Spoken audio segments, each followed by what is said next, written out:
मुख्यमंत्री अभ्युदय योजना में आप सभी प्रतियोगी छात्र छात्राओं का हार्दिक स्वागत और अभिनंदन है। मैं एसएन सिंह एक बार भूगोल की कक्षाओं के साथ आपके सामने उपस्थित हूँ। जैसा आप जानते हैं कि पिछले लेक्चर में आपने नेचुरल वेजिटेशन के बारे में पढ़ा था, प्राकृतिक वनस्पति के बारे में। प्राकृतिक वनस्पति क्या होती है, कहाँ पर पाई जाती है, विश्व स्तर पर उनका वितरण कैसा है, इस सब के बारे में आप पढ़ चुके हैं। उसी लेक्चर के अंत में आपने थोड़ा सा मिनरल रिसोर्सेज के बारे में पढ़ा था, तो आज मैं वहीं से शुरुआत कर रहा हूँ। आज का जो इस लेक्चर में प्रमुख पार्ट होंगे वो mineral resources and energy resources, खनिज संसाधन और ऊर्जा संसाधन, दो पार्ट इस लेक्चर में मुख्य रूप से होंगे। उन्हीं के बारे में आपको पढ़ना है। तो सबसे पहले हम चलते हैं, देख लेते हैं खनिज संसाधनों के बारे में। एक सामान्य परिचय मैं आपको बता दे रहा हूँ कि खनिज क्या होते हैं, उनको उत्खनन करने की कौन सी विधियाँ होती हैं, और फिर क्रमशः आगे की तरफ हम बढ़ते हैं आगे की तरफ। तो सबसे पहले ये जान लीजिए कि खनिज है क्या, मिनरल्स होते क्या हैं। धरातल के अंदर चट्टानों की संधियों में बहुत से ऐसे पदार्थ दबे हुए होते हैं जिनको हम उत्खनन की प्रक्रिया के द्वारा, माइनिंग के प्रोसेस द्वारा उसको अंदर से बाहर की तरफ निकालते हैं। उसी पदार्थ को हम मुख्य रूप से खनिज कहते हैं। लेकिन ऐसे हम नहीं कह सकते हैं खनिज है क्या। भाई कोई भी पदार्थ हम अंदर से बाहर की तरफ निकाल सकते हैं, तो क्या सभी पदार्थ खनिज होंगे? नहीं। इसका एक साइंटिफिक प्रोसेस है, मिनरल्स का एक साइंटिफिक बेस है कि किस पदार्थ को हम खनिज कह सकते हैं। खनिज हम उसी पदार्थ को कहेंगे जिसमें तीन दशाएं मुख्य रूप से विद्यमान हैं। पहला, एक केमिकल कंपोजिशन होना चाहिए उस पदार्थ का, यानी रासायनिक संगठन होना चाहिए। रासायनिक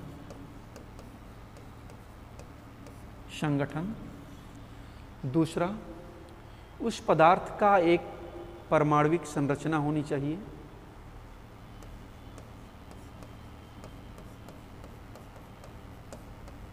परमाणुविक संरचना।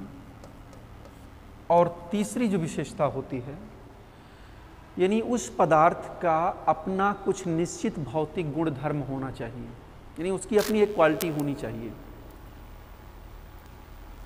क्वालिटी का मतलब जैसे उसका कोई रंग होना चाहिए, वो कठोर है या मुलायम है, कार्बनिक है या कार्बनिक है, तो उसका अपनी स्वयं की भी विशेषता होनी जरूरी है। यानी उसका जो है एक निश्चित भौतिक गुण धर्म होना चाहिए। तो इस प्रकार से हम देखते हैं ये तीन विशेषताएं जिस पदार्थ या तत्व में पाई जाती हैं और धरातल के अंदर विद्यमान होती हैं, माइनिंग की प्रक्रिया द्वारा उनको बाहर निकाला जाता है, उस पदार्थ को हम खनिज कहते हैं या मिनरल्स कहते हैं। संक्षेप में आप जान लीजिए, खनिज ऐसे पदार्थ होते हैं जो धरातल के अंदर चट्टानों की संधियों में दबे हुए पाए जाते हैं।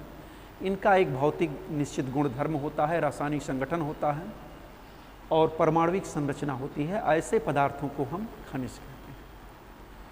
खनिज मुख्य रूप से कार्बनिक भी हो सकते हैं, ऑर्गेनिक और इनऑर्गेनिक भी हो सकते हैं। खनिजों का निर्माण एकाएक नहीं होता है। खनिजों का निर्माण एक लंबी दीर्घ प्रक्रिया के दौरान होता है। अगर हम कहें कि कोई खनिज एकाएक बन जाएगा तो ऐसा संभव नहीं, क्योंकि जो भी मिनरल्स हमारे धरातल के अंदर दबे हुए हैं उनकी निर्माण प्रक्रिया हजारों लाखों वर्ष पुरानी है। पहले वो किसी दूसरे रूप में रहे होंगे, धरातल पर उथल पुथल हुई होगी, धरातल के अंदर दब गए होंगे, उनमें प्रेशर पड़ा होगा, टेम्परेचर ज़्यादा हुआ होगा और फिर वो मिनरल्स के रूप में बदलने लगे। तो इस प्रकार से हम देखते हैं कि खनिज क्या है। अब चलते हैं, देखते हैं तीन चीज़ें आपको, माइनिंग, ड्रिलिंग और क्वायरिंग।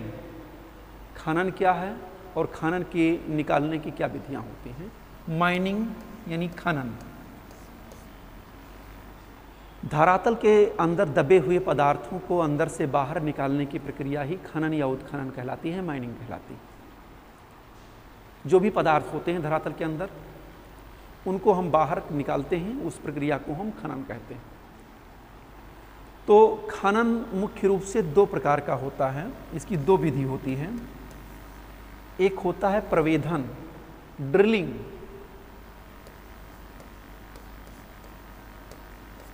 या इसको हम कोपकी खनन भी कहते हैं, और दूसरा होता है आखनन, क्वेरिंग। तो खनिजों के निकालने की जो ये प्रक्रिया होती है, प्रवेधन या ड्रिलिंग,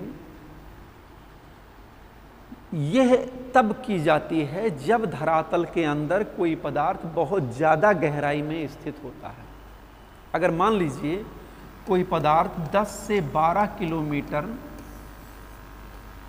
नीचे स्थित है, तो उससे ज़्यादा हम खुदान नहीं कर सकते हैं। ज़्यादातर 11-12 किलो, शायद में 11 किलोमीटर तक कोला, उत्तरी ध्रुवीय क्षेत्र के आसपास कहीं कोला में जो है 10-11 किलोमीटर खुदाई की गई है, उससे ज़्यादा भी खुदाई नहीं की गई है।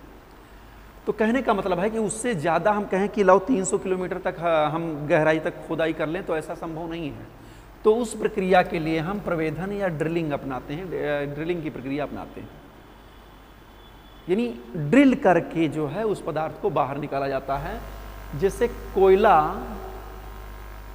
और जैसे पेट्रोलियम और प्राकृतिक गैस, ये जो है धरातल के अंदर अत्यधिक गहराई में पाए जाते हैं। और भी बहुत तमाम ऐसे खनिज हैं जो धरातल के अंदर बहुत ज़्यादा गहराई पर पाए जाते हैं, तो उनके निकालने के लिए हमें प्रवेधन या ड्रिलिंग का सहारा लेना पड़ता है।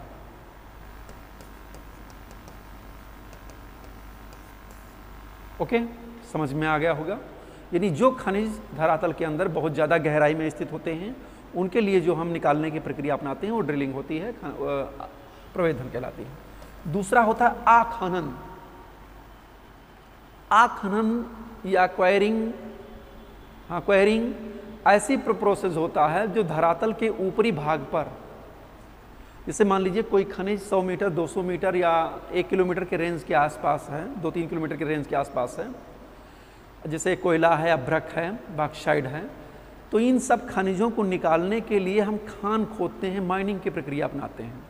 तो ऐसी प्रक्रिया को हम आखनन कहते हैं। अर्थात जब खनिज संसाधन धरातल के समीपवर्ती सतहों पर विद्यमान होते हैं, तो उनके निकालने की प्रक्रिया जो होती है खोद करके, उसको हम आखनन या माइनिंग कहते हैं। शायद में ये चीज़ें आपको क्लियर हो गई होंगी। माइनिंग क्या है और प्रवेधन क्या है, आखनन क्या है। अब आगे हम चलते हैं खनिजों के प्रकार, टाइप्स ऑफ मिनरल्स। खनिजों के प्रकार।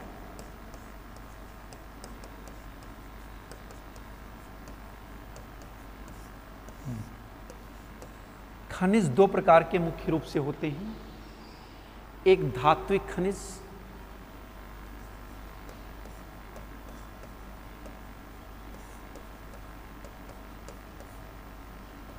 यानी जिसमें मेटल होता है, धातु होती है, मेटेलिक मिनरल्स। और दूसरा जो होता है वो होता है अधात्विक,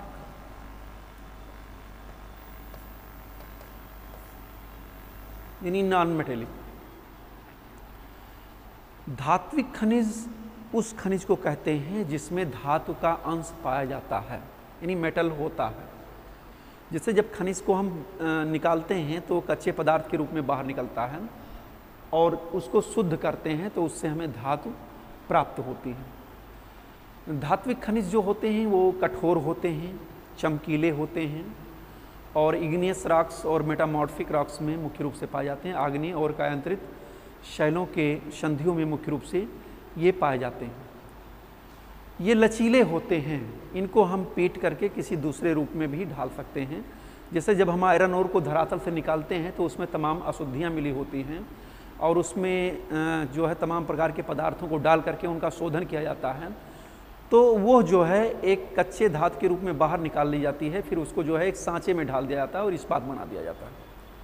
तो कहने का तात्पर्य है कि इनको हम कोई भी आकार या रूप दे सकते हैं और चोट मारने पर आसानी से ये टूटते नहीं हैं। और धात्विक खनिजों में मुख्य रूप से हम ये भी दो प्रकार के होते हैं, एक लौह धातु जिसमें लोहे का अंश पाया जाता है और एक अलौह जिसमें लोहे का अंश नहीं पाया जाता है। तो इस प्रकार से अगर देखें तो धात्विक खनिजों में लोहा, तांबा, बॉक्साइट, टिन, जस्ता, सोना, चांदी, ये सब जो होते हैं इनमें धातु का अंश पाया जाता है और ये धात्विक खनिज होते हैं। दूसरा जो मिनरल्स होता है उसका प्रकार वो होता है अधात्विक खनिज, यानी इसमें धातु नहीं पाए जाते हैं, इसमें धातु जो है नहीं पाए जाएंगे।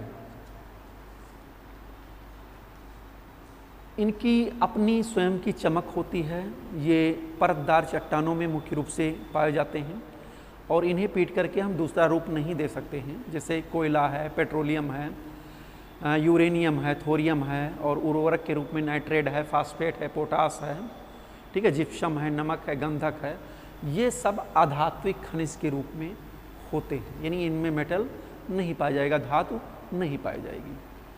तो आपने देखा कि खनिज क्या होता है, खनिज की क्या विशेषताएं होती हैं, क्या गुणधर्म होता है और खनिजों को निकालने की क्या प्रक्रिया होती है, प्रवेधन और आखनन, और फिर खनिज कितने प्रकार के होते हैं, दो प्रकार के होते हैं, धात्विक खनिज और अधात्विक खनिज। अब हम आगे चलते हैं जिसको मुख्य रूप से हमें पढ़ना है और प्रारंभिक परीक्षा की दृष्टि से जो बहुत ही महत्वपूर्ण पार्ट है आपका, क्योंकि मैंने आपको पहले ही बता दिया था जो मिनरल्स के डेटा हैं वो चेंज होते रहते हैं, लेकिन एरिया, क्षेत्र जो होता है वही रहता है। क्षेत्र यानी जैसे कहीं पर लोहा अयस्क निकाला जाता था तो लगभग उसी क्षेत्र में निकाला जाएगा जब तक वहाँ पर समाप्त नहीं हो जाएगा, लेकिन प्रोडक्शन ये घटता बढ़ता रहता है। प्रत्येक देश का जो है प्रोडक्शन खनिजों के निकालने का वो बढ़ता रहता है, कभी चाइना आगे हो जाता है, कभी ब्राज़ील आगे हो जाता है, कभी संयुक्त राज्य अमेरिका आगे हो जाता है, तो कभी भारत आगे हो जाता है। तो इसको आपको अपडेट करना होगा, जब भी आपकी परीक्षा निकट आएगी तो उस समय इसको अपडेट करना होगा 1-2 महीने पहले कि कौन सा देश प्रथम स्थान पर है, कौन सा देश द्वितीय स्थान पर है और कौन सा देश तृतीय स्थान पर है। यहाँ पर हम मुख्य रूप से प्रत्येक मिनरल्स के बारे में चर्चा करेंगे और वो खनिज किन किन क्षेत्रों में पाए जाते हैं इस पर चर्चा होगी। उनके लोकेशन हम आपको मानचित्र पर दिखाएंगे, कहाँ कहाँ पर वे धातुएं या जो है वे खनिज संसाधन या ऊर्जा संसाधन पाए जाते हैं, उसको आपको यहाँ पर देखना है। और जो उत्पादनकर्ता प्रमुख देश हैं उनके बारे में बताएंगे। क्रम जो अभी मेरे पास डाटा 18-19 का है तो उसी को मैं सीरियल क्रम में बता दूंगा, बाकी आपकी परीक्षा जब आएगी तब उसको आप अपडेट कर लीजिएगा। तो चलते हैं, हमने पिछली कक्षाओं में आपको लौह अयस्क के बारे में बता दिया था और हाँ शायद मैग्नीज के बारे में भी बता दिया था। आज हम लोग मुख्य रूप से अभ्रक, हाँ लौह अयस्क और मैग्नीज ये दोनों चीज़ों को मैंने पिछली कक्षाओं में पढ़ा दिया था। अभ्रक से चलते हैं और भी जो आगे आगे होंगे उनको हम आपको बताते रहेंगे। तो देखते हैं अभ्रक यानी माइका।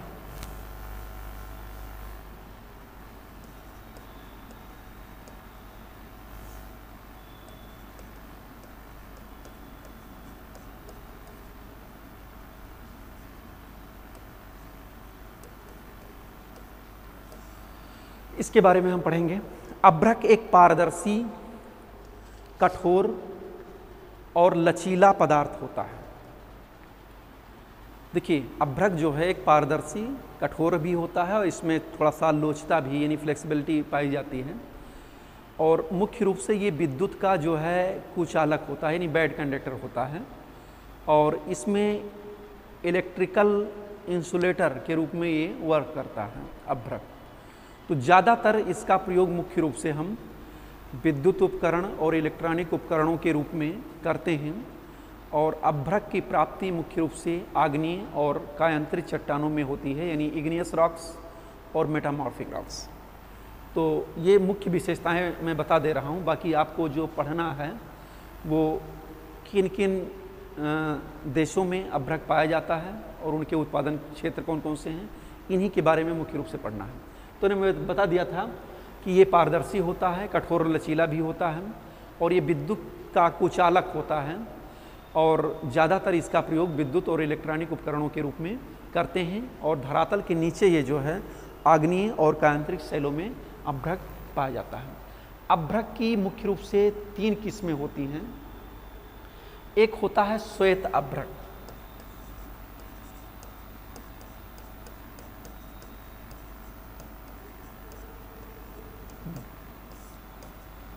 इसको हम मुख्य रूप से मस्कोबाइट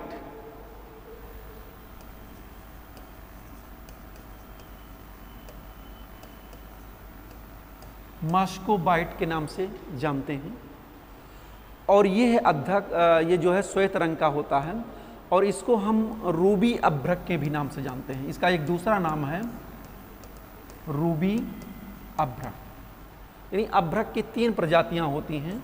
तो ये जो श्वेत अभ्रक या रूबी अभ्रक होता है मस्कोबाइट, ये जो है सबसे उत्तम किस्म का अभ्रक होता है। ये जो है सबसे उत्तम किस्म का अभ्रक होता है।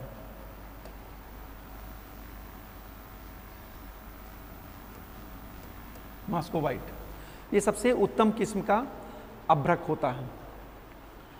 और इसके बाद में दूसरा है वो है पीत अभ्रक, जैसा कि नाम से ही स्पष्ट है, पीत अभ्रक। और इसका एक उपनाम है जिसको हम कहते हैं फ्लोगोपाइट।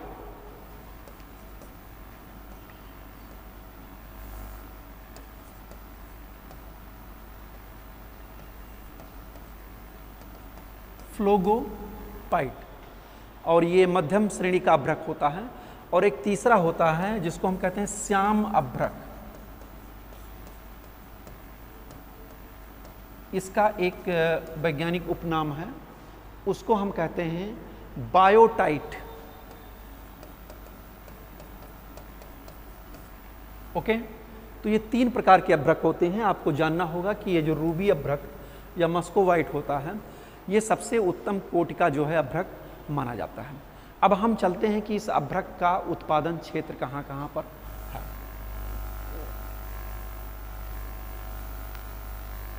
तो मैं आपको बता दूं कि सबसे ज़्यादा अभ्रक का उत्पादन पूरे विश्व में अगर देखा जाए तो कई वर्षों से भारत प्रथम स्थान पर है।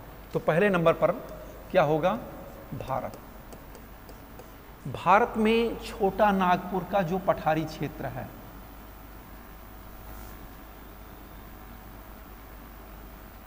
संक्षेप में एक हम मैप यहाँ पर बना दे रहे हैं, आप उस मैप को देख लीजिए, बहुत ज़्यादा टाइम नहीं लगेगा।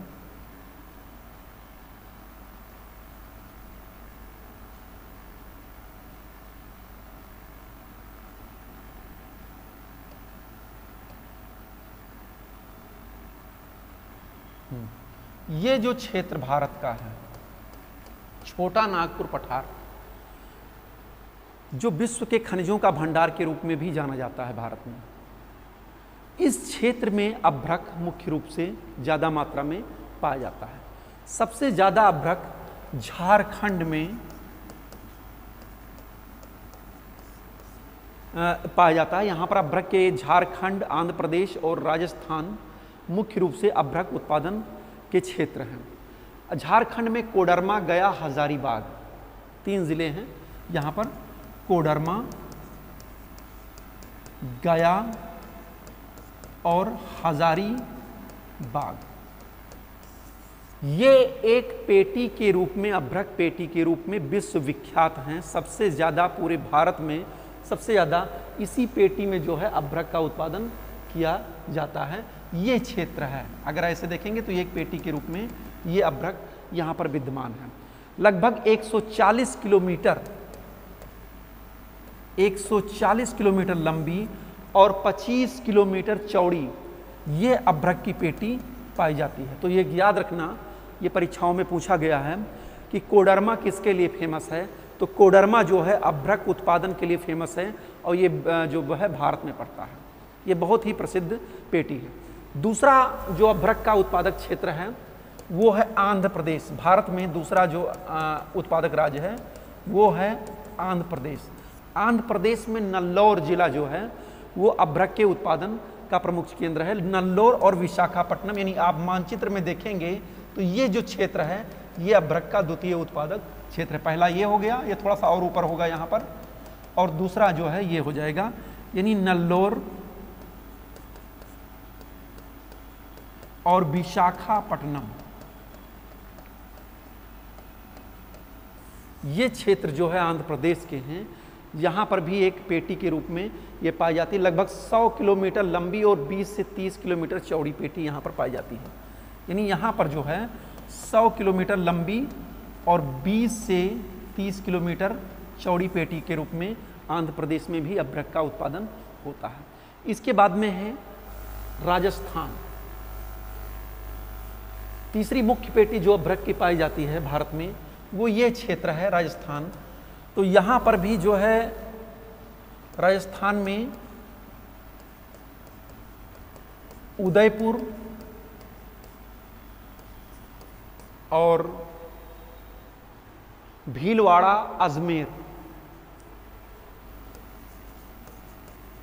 भीलवाड़ा और अजमेर में जो है लगभग 80 से लेकर 100 किलोमीटर के लंबाई में जो है यहाँ पर भी अभ्रक की पेटी पाई जाती है, जहाँ पर इसका उत्पादन होता है। तो भारत में आपको इन 3 क्षेत्रों को मुख्य रूप से ध्यान देना होगा कि इन 3 क्षेत्रों में अभ्रक सबसे ज़्यादा मात्रा में पाया जाता है। पहला कोडरमा हजारीबाग पेटी जो विश्व प्रसिद्ध है और भारत में सबसे ज़्यादा अभ्रक का उत्पादन इसी क्षेत्र में होता है। दूसरा आंध्र प्रदेश की पेटी और तीसरा राजस्थान की पेटी। इन 3 क्षेत्रों में जो है अभ्रक का उत्पादन होता है। इसके बाद में हम चलते हैं, ये तो हो गया भारत में अभ्रक का उत्पादन कहाँ कहाँ पर है। इसके बाद में जो दूसरा उत्पादक देश है वो है ब्राज़ील। अभी हम देखते हैं जो मैप होगा उसमें हम इसको दिखा देंगे। ब्राज़ील में एक राज्य है, प्रांत,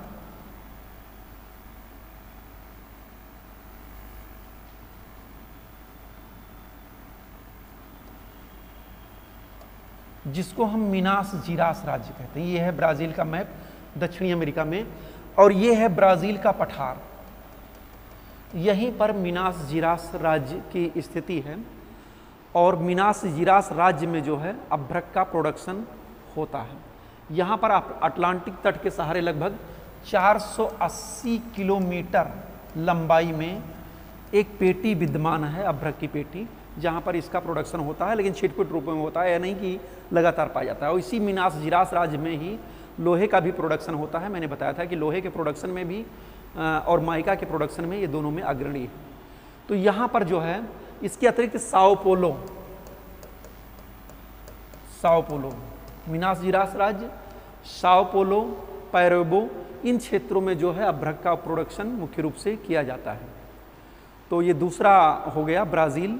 तीसरा है अर्जेंटीना।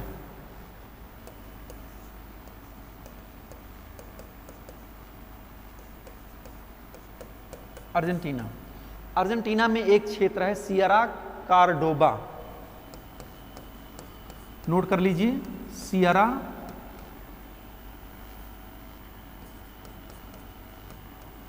कार्डोबा, यहां पर जो है अभ्रक का प्रोडक्शन होता है। इसके बाद में हम आते हैं नंबर 4 पर, भूतपूर्व सोवियत संघ। यहाँ पर बैकाल झील और यूराल प्रदेश में मुख्य रूप से अभ्रक का उत्पादन होता है, रूस में। और इसके बाद में है संयुक्त राज्य अमेरिका, 5वां। संयुक्त राज्य अमेरिका में दक्षिणी कैरोलिना, उत्तरी कैरोलिना स्टेट के आसपास क्षेत्रों में अभ्रक मुख्य रूप से उत्पादन होता है। तो आपने अभी देखा कि अभ्रक क्या है, इसका स्वभाव क्या होता है, और विश्व में कौन कौन से उत्पादक राज्य हैं और अभ्रक कितने प्रकार का होता है, ये चीज़ आप पढ़ चुके हैं। तो इसमें मुख्य रूप से 2-3 चीज़ों पर ध्यान देना है। एक तो भारत में अभ्रक का प्रोडक्शन सबसे अच्छा है और ये प्रथम स्थान पर भी अभी उत्पादन में है ये। और यहाँ पर कोडरमा जो है, हजारीबाग, कोडरमा, ये जो है अभ्रक के सबसे बड़े उत्पादन केंद्र हैं। दूसरा आंध्र प्रदेश का नल्लौर, विशाखापट्टनम, और राजस्थान में उदयपुर और भीलवाड़ा के आसपास क्षेत्रों में जो है अभ्रक का उत्पादन मुख्य रूप से होता है। ब्राज़ील में आपने देखा मिनास जिरास राज्य और साओ पाउलो में अभ्रक का प्रोडक्शन होता है। तो ये 2-3 चीज़ें आपको याद रखना होगा। और सबसे जो महत्वपूर्ण चीज़ याद रखना होगा वो है कोडरमा। कोडरमा जो है विश्व प्रसिद्ध अभ्रक की खान है जो भारत में है। ओके, चलते हैं हम दूसरा जो मुख्य रूप से खनिज है। अच्छा, एक चीज़ जान लीजिए कि ये अभ्रक एक आधात्विक खनिज है। दूसरा हम चलते हैं अगला, तांबा, कॉपर।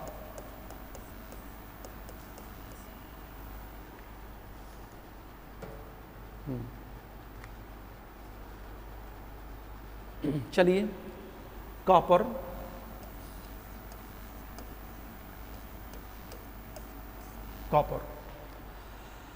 कॉपर लाल और भूरे रंग का एक पदार्थ होता है और ये विद्युत का सुचालक होता है, यानी इसके द्वारा तमाम विद्युत की सामग्री जो है तांबे के द्वारा जो है बनाई जाती है। और यह मुख्य रूप से इग्नियस रॉक्स, आग्नेय चट्टानों में पाया जाता है। कहने का तात्पर्य है कि विद्युत और इलेक्ट्रॉनिक्स जो सामग्री है उसमें भी तांबे का मुख्य रूप से प्रयोग किया जाता है, क्योंकि ये सुचालक के रूप में काम करता है। इससे जो है विद्युत का प्रवाह हो सकता है। इसके तार भी बनाए जाते हैं तांबे के, और तमाम चीज़ों में भी, घरेलू बर्तनों के रूप में भी तांबे का इस्तेमाल किया जाता है। और जस्ते के साथ में अगर तांबे का मिश्रण कर दिया जाए, यानी जस्ता प्लस तांबा, अगर इन दोनों को मिला दिया जाए तो ये पीतल बन जाता है। आप जानते हैं तांबे का प्रोडक्शन बहुत ही प्राचीन काल से होता रहा है। कांस्य युग को आपने पढ़ा होगा, तो उस समय से ही तांबे का प्रयोग होता रहता था। जस्ते के साथ तांबे का मिश्रण बनाते हैं तो पीतल यानी ब्रास बनता है। और टिन के साथ में अगर हम मिला दें, टिन के साथ में तांबे को मिला दें तो ये बन जाता है कांसा। तो इस प्रकार से हम देखते हैं कि एक मिश्र धातु के रूप में भी इसका हम प्रयोग कर सकते हैं, यानी इसको मिला करके हम दूसरा स्वरूप भी प्रदान कर सकते हैं।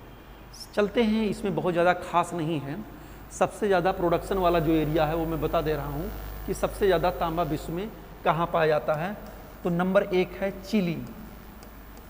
याद रखिएगा, तांबे के उत्पादन में चिली जो है पूरे विश्व में प्रसिद्ध है। और यहाँ पर चुक्की कमाटा, चुक्की कमाटा, ये विश्व की सबसे बड़ी तांबा उत्पादन की खान है। कई बार परीक्षाओं में पूछा गया है, सही जोड़े मिलाने के लिए जब आता है या सुमेलित करने के लिए जब आता है तो चुक्की कमाटा देते हैं, चुक्की कमाटा और फिर दूसरे साइड में तांबा। तो याद रखिएगा कि तांबे का सबसे बड़ा प्रोडक्शन जो होता है वो चिली में होता है सबसे ज़्यादा। और वहाँ पर जो चुक्की कमाटा है ये विश्व प्रसिद्ध तांबे की खान है। इसके अलावा आपको बहुत ज़्यादा जानने की ज़रूरत नहीं है। इसके बाद में चिली में सबसे ज़्यादा यहीं पर होता है। इसके बाद में हम आते हैं यूएसए, संयुक्त राज्य अमेरिका में।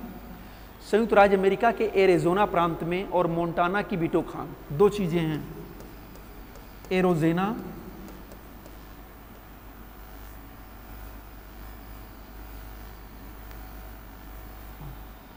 संयुक्त राज्य अमेरिका में एरिज़ोना प्रांत, और यहाँ पर मोंटाना राज्य में संयुक्त राज्य अमेरिका में एक बूटे खान है, मोंटाना की बूटे खान। ये सबसे फेमस खान है। याद रखिएगा, यही 2 मेन चीज़ें हैं, एक चुक्की कमाटा और बूटे। ये जो है पूरे विश्व प्रसिद्ध जो है तांबे उत्पादन की खाने हैं। और एक और भी है, वो पड़ता है कनाडा में। कनाडा में एक है सडबरी की खान। याद रखिएगा, इन तीनों खानों को आप याद रखिएगा, चुक्की कमाटा, बूटे और सडबरी। ये भी जो है तांबे के प्रोडक्शन में प्रसिद्ध हैं।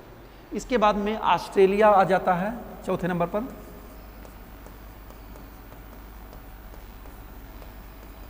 ऑस्ट्रेलिया में मुख्य रूप से माउंट मॉरेगन, माउंट ईसा,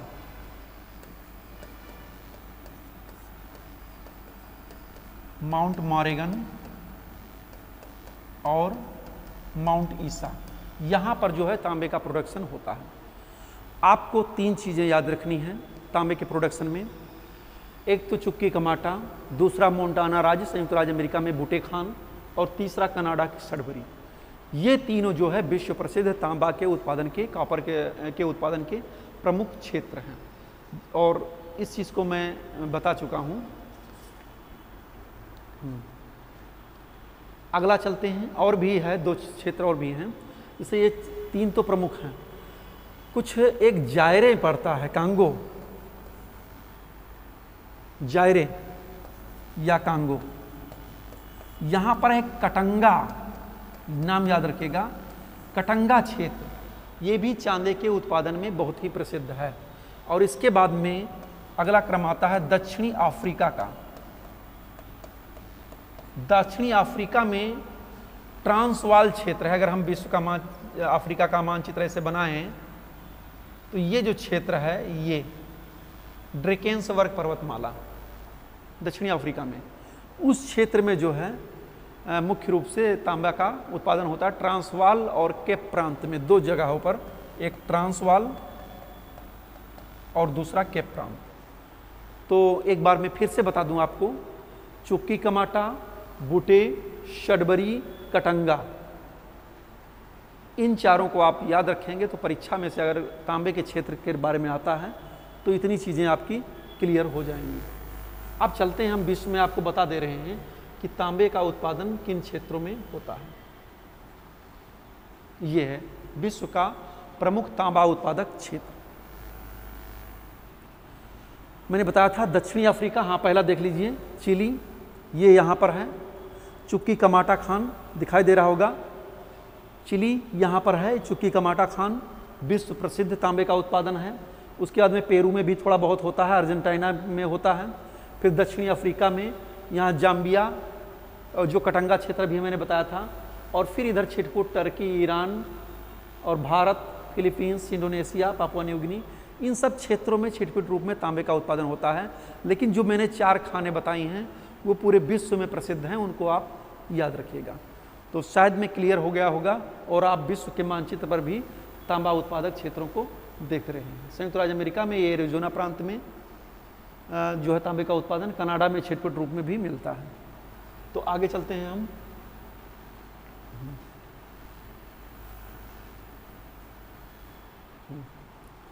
चलते हैं अगली धातु, सोना, गोल्ड।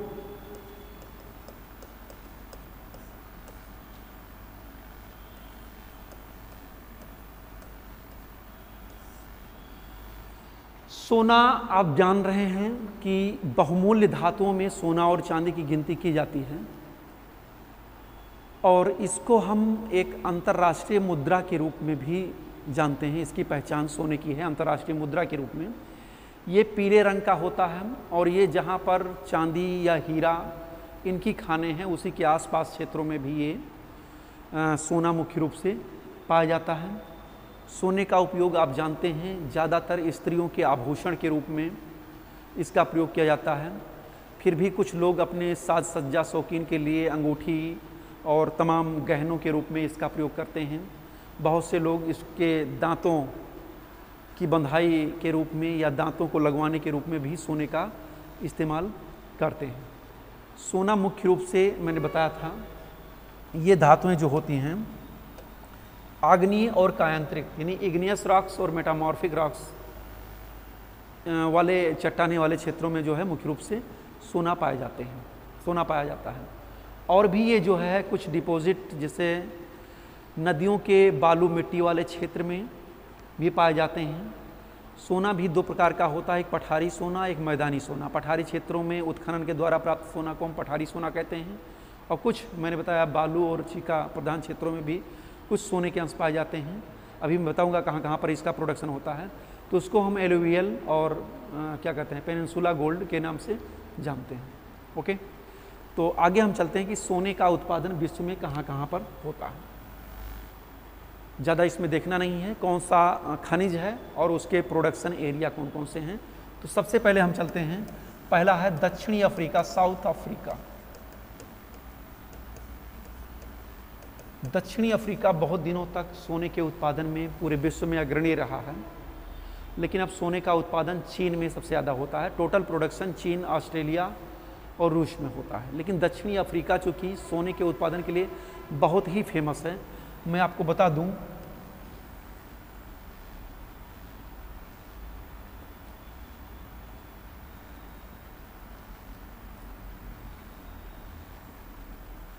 ये अफ्रीका का मैप है और ये दक्षिणी अफ्रीका का मैप है। यहाँ पर जो है ड्रेकेंसबर्ग पर्वतमाला है और यहीं पर एक नगर बसता है इसी के आसपास जिसका नाम है जोहान्सबर्ग। स्टेडियम भी है यहाँ पर, क्रिकेट मैच भी होता है। तो इस जोहान्सबर्ग को स्वर्ण नगरी के रूप में जाना जाता है, यानी सोने की नगरी के रूप में जोहान्सबर्ग को जाना जाता है। यहाँ पर एक विटवाटरसलैंड पहाड़ी है, वहीं पर ये जोहान्सबर्ग नगर स्थित है। विटवाटरसलैंड पहाड़ी, यहीं पर जोहान्सबर्ग की स्थिति मुख्य रूप से पाई जाती है। और मैं आपको बता दूं, इसके अतिरिक्त जोहान्सबर्ग के अतिरिक्त जो है बोक्सबर्ग और किम्बरले, दो क्षेत्र और भी हैं जहां पर सोने का उत्पादन होता है। ब्रोक्सबर्ग और किम्बरले। किम्बरले तो विश्व प्रसिद्ध हीरे की खान है, ये भी याद रखिएगा कि सबसे ज़्यादा विश्व में जो हीरा पाया जाता है वो किम्बरले की खान से निकाला जाता है। लेकिन जोहान्सबर्ग, बोक्सबर्ग, ये सब स्वर्ण उत्पादन के क्षेत्र हैं, यहाँ पर सबसे ज़्यादा सोने का उत्पादन होता है। इसके बाद में हम चलते हैं आगे की तरफ, ऑस्ट्रेलिया। ऑस्ट्रेलिया में दो खाने पूरे विश्व में प्रसिद्ध हैं जिनको कूलगार्डी और कालगोरली के नाम से जानते हैं। दूसरा है ऑस्ट्रेलिया। दो खाने जो हमने बताया था, कालगोरली और कूलगार्डी, ये दो जो है ऑस्ट्रेलिया में सबसे ज़्यादा सोने के उत्पादन खाने हैं। अभी इसको मैं मानचित्र पर आपको बता दूंगा। और एक है माउंट मॉर्गन।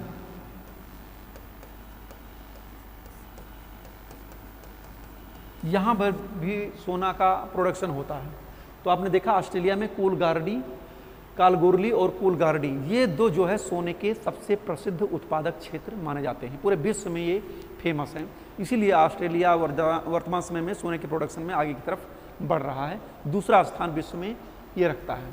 इसके बाद में है संयुक्त राज्य अमेरिका। चलते हैं नंबर तीसरा, संयुक्त राज्य अमेरिका। संयुक्त राज्य अमेरिका में जो ग्रेट साल्ट लेक का क्षेत्र है वहाँ पर सोने का उत्पादन मुख्य रूप से किया जाता है। यहाँ पर साल्ट लेक और अलास्का प्रांत में, साल्ट लेक के आसपास और अलास्का प्रांत में जो है किया जाता है। इसका मानचित्र अगर हम बनाएं यूएसए का,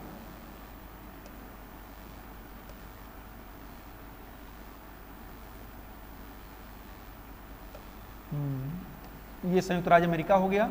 तो यहाँ पर जो है साल्ट लेक के आसपास में और यहाँ पर अलास्का प्रांत में जो है सोने का प्रोडक्शन मुख्य रूप से होता है। इसके बाद में हम और चलते हैं चीन। चीन में हुनजान सिंगलिन, चीन वर्तमान समय में उत्पादन की दृष्टि से विश्व में पहला स्थान रखता है। 2018-19 के जो डेटा हैं उसमें चीन का सोने के उत्पादन में प्रथम स्थान है। प्रसिद्ध तो सबसे ज़्यादा दक्षिणी अफ्रीका का जोहान्सबर्ग है, लेकिन चीन का भी महत्वपूर्ण स्थान है सोने के उत्पादन में। चीन में हुनजान सिनलिंग, हुनजान सिनलिंग और मंचूरिया प्रांत के पास में भी जो है सोने का उत्पादन होता है। यह हो गया सोने का प्रोडक्शन विश्व में। तीन प्रमुख देश जो सोने के उत्पादन में अग्रणी है, प्रथम द्वितीय तृतीय पर हैं। पहला है चाइना, दूसरा है ऑस्ट्रेलिया और तीसरा है रूस। अभी तक जो मुझे डेटा प्राप्त है, लेकिन इसको भी आपको प्रारंभिक परीक्षा के पहले अपडेट करना पड़ेगा कि ऑस्ट्रेलिया ऊपर तो नहीं आ गया है, चाइना दूसरे नंबर पर तो नहीं आ गया है। इसको ध्यान देने की जरूरत है। अभी वर्तमान समय में तो चीन ही आगे चल रहा है टोटल सोने के प्रोडक्शन में। चलते हैं, देखते हैं सोने का भी मैप है या नहीं।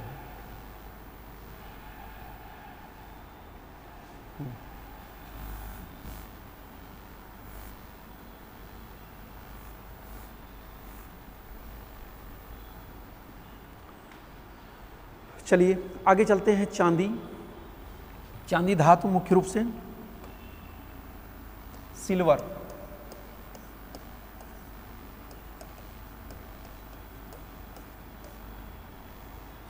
चांदी एक श्वेत रंग की चमकीली बहुमूल्य धातु है और ये अधिकतर जस्ता, तांबा और सीसा अथवा सोने के साथ में, जहाँ पर जस्ता, तांबा, सीसा, सोना धातुएं पाई जाएंगी उसी के आसपास क्षेत्र में ये भी अशुद्धियों के रूप में धरातल के अंदर विद्यमान रहती है।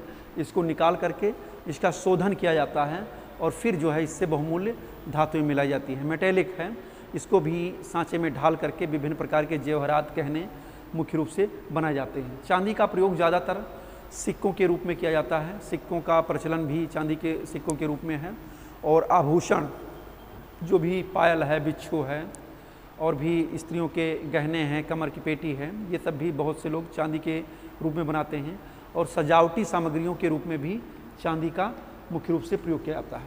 आपको मैं बता दूं कि चांदी का सबसे ज़्यादा प्रोडक्शन मैक्सिको देश में होता है। याद रखिएगा, सोने, चांदी, अभ्रक, बॉक्साइट, मैग्नीज, लोहेस, इनके प्रथम 3 उत्पादक देशों के नाम आपको मुख्य रूप से तैयार करने हैं।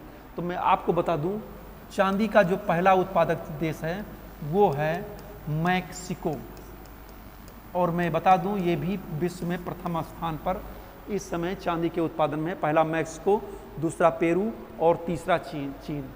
मैक्सिको में चिन्हुआ और हिल्डाहो, हाँ, चिन्हुआ अजीब सा नाम है, चिन्हुआ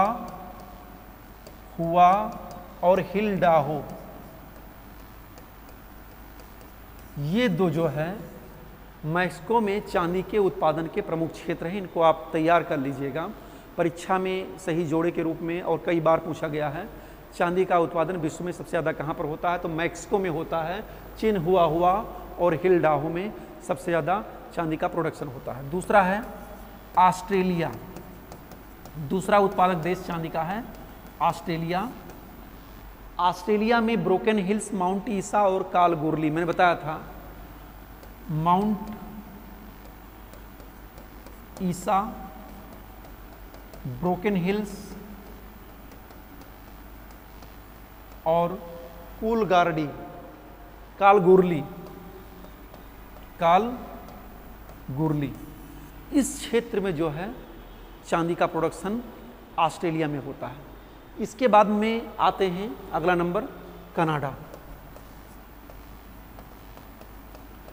कनाडा में आप देखेंगे, कनाडा में क्यूबेक, ऑन्टारियो, सस्केचुआन, क्यूबेक,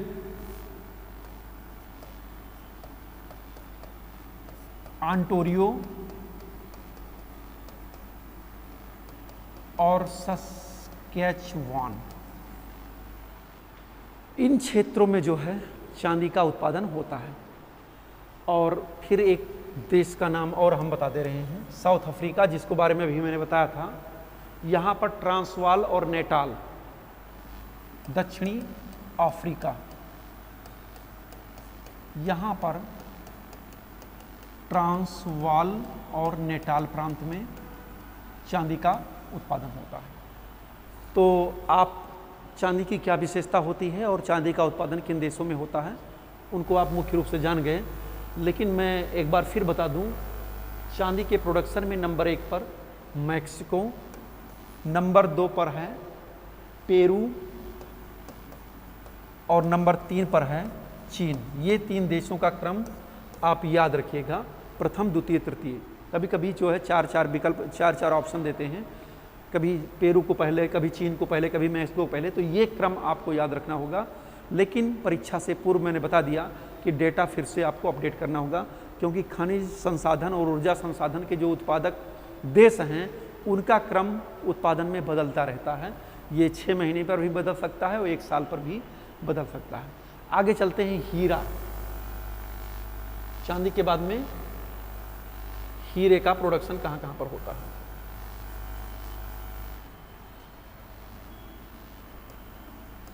बस संक्षेप में आप देखते चलिए, कोई इसमें बहुत ज़्यादा नहीं है। डायमंड,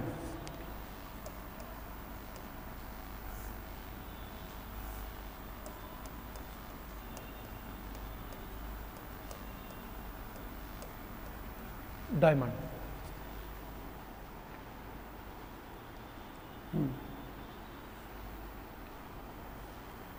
हाँ, डायमंड जो है मुख्य रूप से ये जान लीजिए कि दक्षिणी अफ्रीका, यानी डायमंड की भी 3 किस्में होती हैं, विशिष्ट हीरा, बोर्ट हीरा और बैलस हीरा।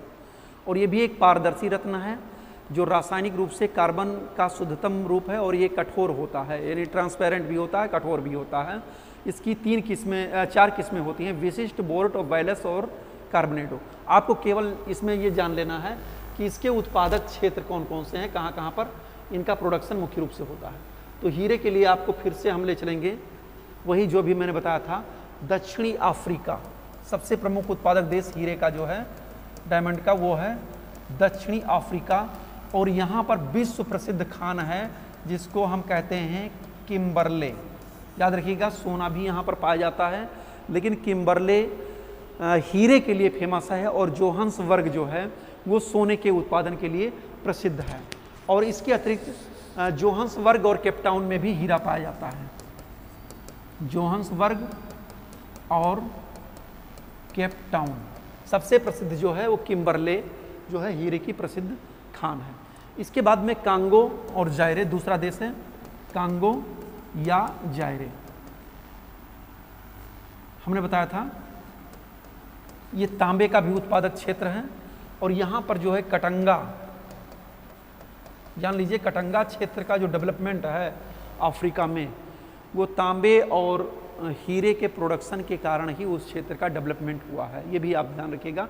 तो इसमें जो है कटंगा पठार, ये जो है हीरे का मुख्य प्रोडक्शन उत्पादक क्षेत्र है।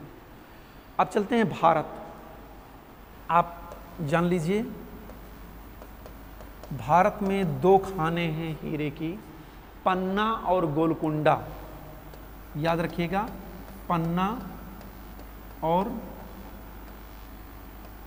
गोलकुंडा। आपने एक हीरे का नाम सुना होगा, कोहिनूर।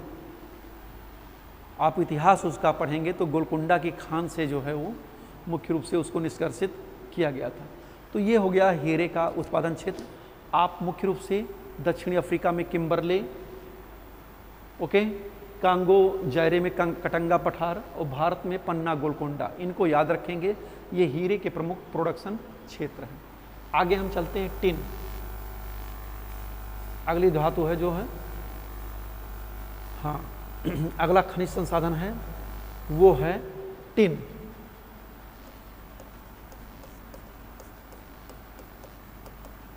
थोड़ा हम फास्ट चलते हैं। टिन एक कोमल धातु होती है जिसका गलनांक बहुत ही निम्न होता है, यानी ये शीघ्र गल जाती है। और आप जानते हैं टिन को जो है प्रागैतिहासिक काल से ही ये प्रचलन में रहा है। तांबे के साथ टिन को मिलाकर के कांसा बनाया जाता था, और टिन का प्रयोग ज़्यादातर टांका लगाने में, टिन प्लेट का निर्माण में, डिब्बाबंदी में और भोज सामग्री के उद्योग में मुख्य रूप से किया जाता है।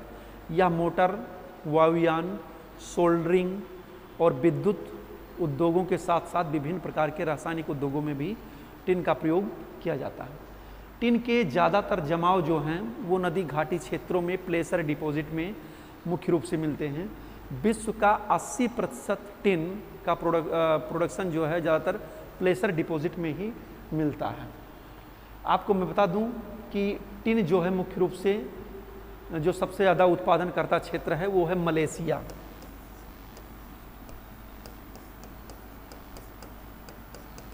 मलेशिया के कुछ क्षेत्रों को हम बता रहे हैं, पेनांग, सेलांगोर, सुन्नुई। पेनांग, सेलांगोर,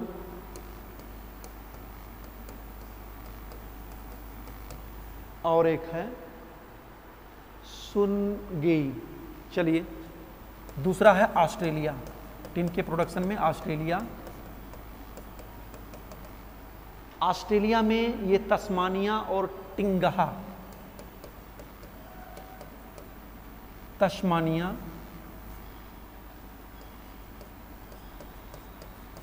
और टिंगहा क्षेत्रों में जो है टिन का उत्पादन मुख्य रूप से होता है। चीन में यूनान, हुनान। चीन जो देश है वहाँ पर 2 क्षेत्र हैं, एक यूनान और हुनान। यहाँ से जो है चीन का प्रोडक्शन होता है। इंडोनेशिया में बक्का और मलक्का जलसंधि के आसपास जो है होता है, लेकिन विश्व में टिन का जो प्रमुख उत्पादक क्षेत्र है वो है मलेशिया। अब आगे की तरफ हम चलते हैं। इसके बाद में एक और खनिज को पढ़ाने के बाद में हम आ जाएंगे ऊर्जा संसाधन पर। चलते हैं बॉक्साइट। बॉक्साइट के भी प्रमुख उत्पादक क्षेत्रों को हम देखते हैं। बॉक्साइट,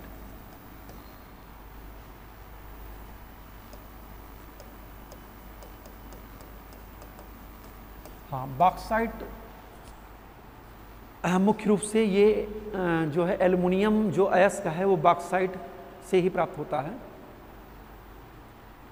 और यह चिकनी मिट्टी जैसा पदार्थ होता है, गुलाबी, सफ़ेद और लाल रंग का हो सकता है, और इससे जो है एल्युमिना, बॉक्साइट से ही एल्युमिना या एल्युमिनियम जो है मुख्य रूप से निकाला जाता है, बनाया जाता है।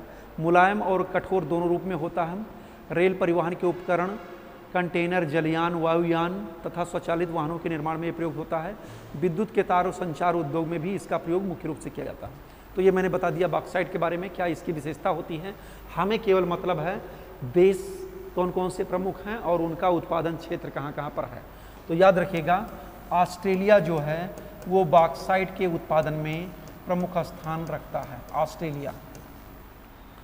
ऑस्ट्रेलिया बॉक्साइट का उत्पादन सबसे ज़्यादा यहाँ पर केप यार्ड प्रायद्वीप के वाइपा क्षेत्र में है। याद रखिएगा, केप यार्ड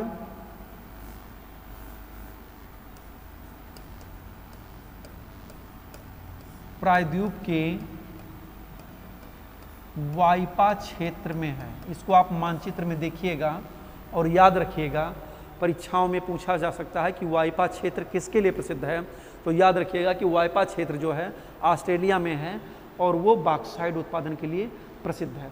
इसके अलावा न्यू साउथ वेल्स, उत्तरी पूर्वी भाग और पश्चिमी Australia, Perth. New South Wales,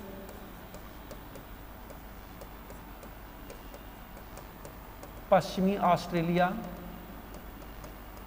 और पर्थ, यहाँ पर भी जो है बॉक्साइट का प्रोडक्शन होता है। अब चलते हैं दूसरा जो देश है बॉक्साइट का, वो है गिनी। ऑस्ट्रेलिया का मैप आप देख सकते हैं बॉक्साइट कहाँ पर है। मैप में अभी मैं देख रहा हूँ, अगर मिल जाता है तो उसको मैं दिखा दूंगा, नहीं तो आप उसको देख लीजिएगा। वाइपा क्षेत्र और पर्थ, ये दक्षिणी पूर्वी क्षेत्र में, दक्षिणी पश्चिमी क्षेत्र में जो है ये पड़ता है पर्थ। आगे चलते हैं हम गिनी। गिनी में गिनी तट और कोनाकी पत्तन। गिनी में दो चीज़ें हैं, एक गिनी तट पर बॉक्साइट का उत्पादन होता है जहाँ पर डॉक्टर विंड चलती है, और दूसरा कोनाकी पत्तन, यहाँ पर भी बॉक्साइट का उत्पादन होता है। अगर हम ये मानचित्र अफ्रीका का देखें तो गिनी तट है, इसी के क्षेत्र में बॉक्साइट का प्रोडक्शन मुख्य रूप से होता है। अब चलते हैं भारत। भारत भी बॉक्साइट में का उत्पादन करता है मुख्य रूप से।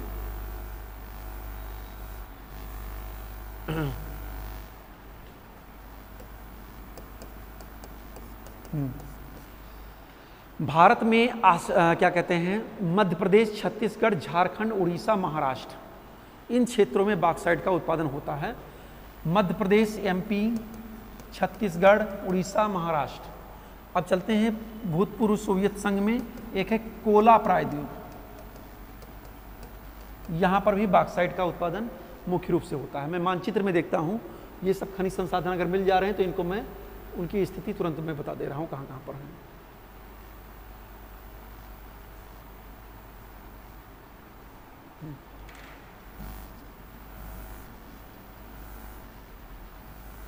ये तांबा हो गया,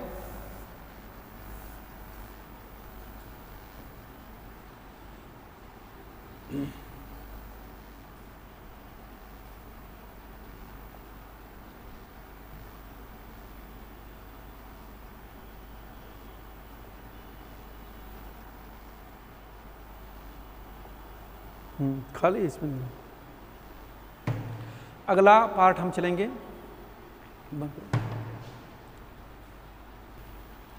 तो आगे की तरफ हम बढ़ते हैं। अगला जो पार्ट है आपका, आपने मिनरल रिसोर्सेज के बारे में पढ़ लिया, अब हम चलते हैं ऊर्जा संसाधन के बारे में पढ़ते हैं, एनर्जी रिसोर्सेज।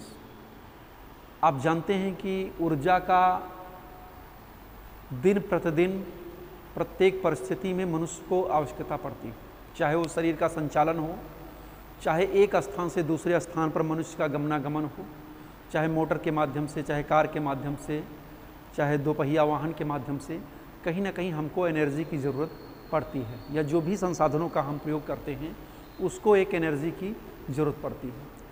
तो ऊर्जा एक तरीके से ये विकास की कुंजी है, और जैसे जैसे मनुष्य की आर्थिक गतिविधियाँ बढ़ती हैं, प्राइमरी स्टेज से सेकेंडरी स्टेज में जब विकास की प्रक्रियाएँ आती हैं, द्वितीय क्रियाकलाप में लोग संलग्न होते हैं, वैसे वैसे ऊर्जा संसाधनों की खपत और उनकी अतिरिक्त मांग भी बढ़ती जाती है। ऊर्जा संसाधन का वास्तविक विकास 18वीं शताब्दी से शुरू होता है, जहाँ पर प्रारंभ में कोयले को एक स्टीम पावर के रूप में इस्तेमाल किया गया, और इंग्लैंड की औद्योगिक क्रांति का जो सूत्रपात हुआ, वहाँ से इस ऊर्जा संसाधनों का जो है प्रारंभ शुरू होता है, और धीरे धीरे उन ऊर्जा संसाधनों की खपत और उनकी मांग जो है पूरे यूरोपीय कंट्री में हो जाती है।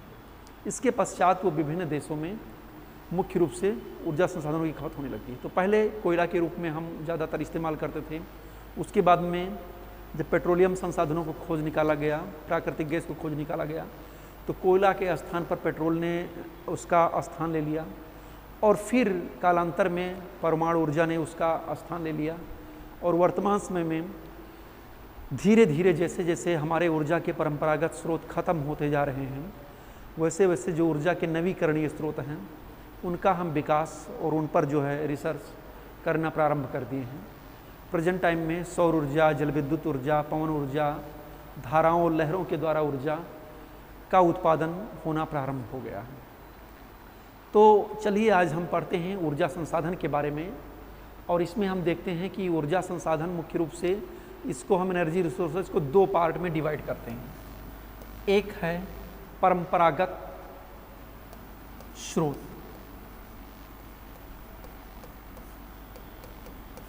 परंपरागत स्रोत, और दूसरा है गैर परंपरागत।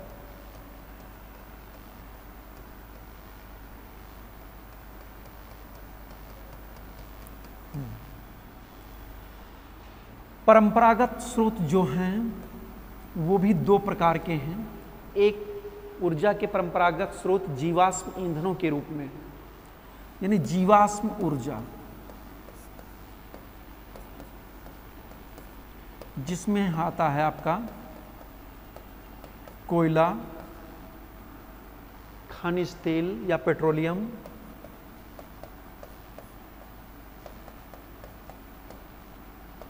और तीसरा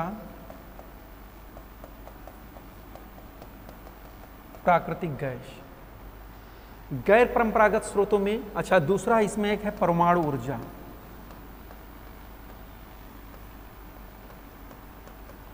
गैर परंपरागत में जो ऊर्जा के नवीकरणीय स्रोत हैं उनको हम सम्मिलित करते हैं, जैसे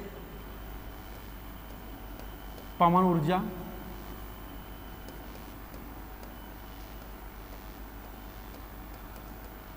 दूसरा सौर ऊर्जा,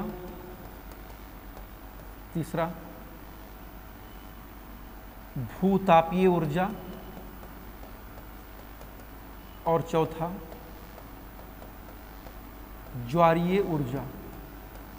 और फिर इसके बाद में लहरों के द्वारा, धाराओं के द्वारा भी ऊर्जा प्राप्त की जाती है, और बायोगैस यानी लकड़ी और जो अपशिष्ट पदार्थ होते हैं, जैविक अपशिष्ट पदार्थ होते हैं, उनके द्वारा भी हम ऊर्जा का उत्पादन करते हैं।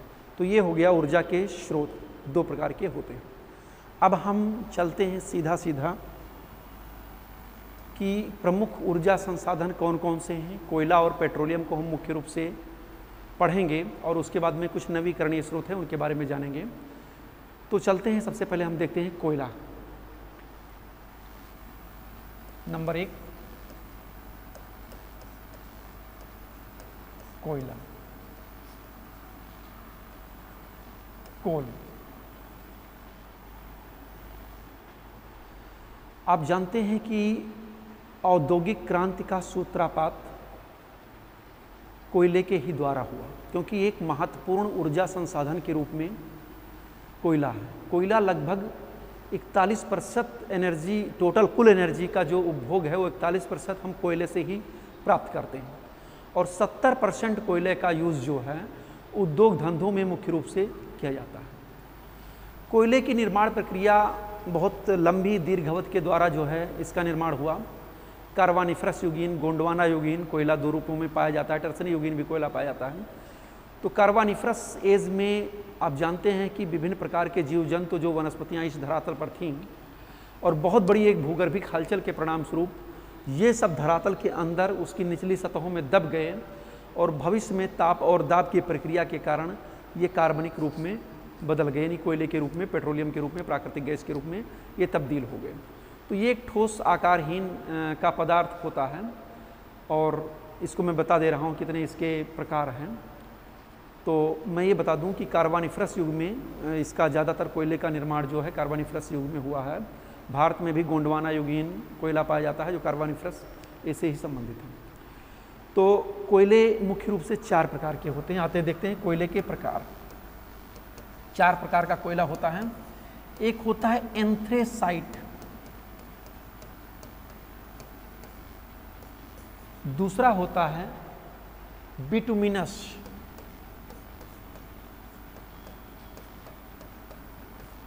और तीसरा होता है लिग्नाइट,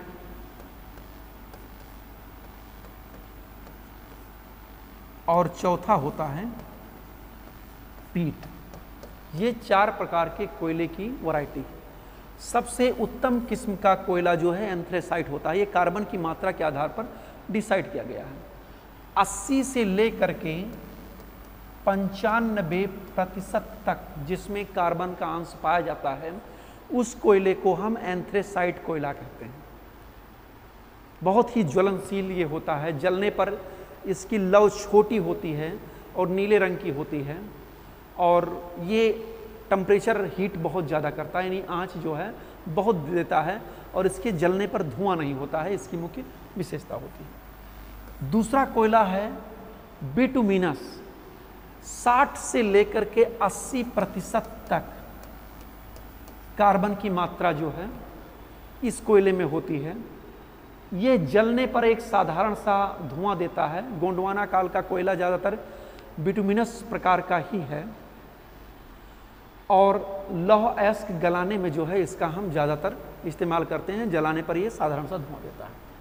इसके बाद में है तीसरा लिग्नाइट।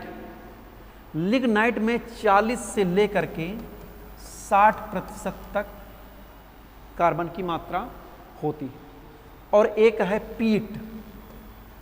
लिग्नाइट कोयला, इसको हम भूरा कोयला भी कहते हैं। तमिलनाडु के नवेली में जो है ये लिग्नाइट क्या कहते हैं, लिग्नाइट कोयला जो है मुख्य रूप से पाया जाता है। अगला है पीट।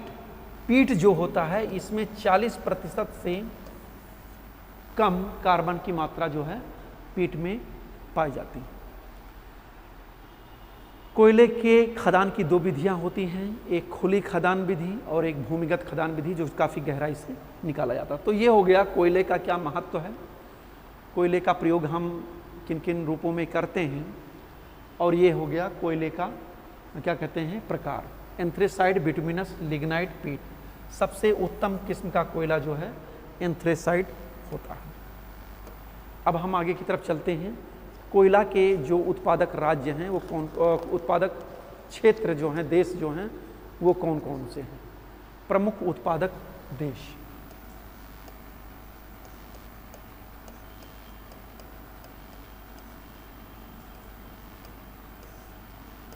नंबर 1 है चीन। आप देखेंगे ज़्यादातर खनिज संसाधनों में चीन का ही पहला स्थान आ रहा है। चीन में एशिया के विशालतम कोयला भंडार मिलते हैं। यहाँ पर शांसी, शैंसी और जेचुआन बेसिन 3 क्षेत्र प्रमुख हैं। एक है शांसी, दूसरा है शैंसी और तीसरा है जेचुआन बेसिन। इन 3 क्षेत्रों में सबसे ज़्यादा जो है कोयले का उत्पादन होता है। इसके अतिरिक्त मंचूरिया, सांतुंग और हुनान क्षेत्रों में भी कोयले का प्रोडक्शन होता है। दूसरा हम चलते हैं संयुक्त राज्य अमेरिका, USA या संयुक्त राज्य अमेरिका। संयुक्त राज्य अमेरिका में कोयला 2 क्षेत्रों से मिलता है, एक तो आपलेशियन कोयला क्षेत्र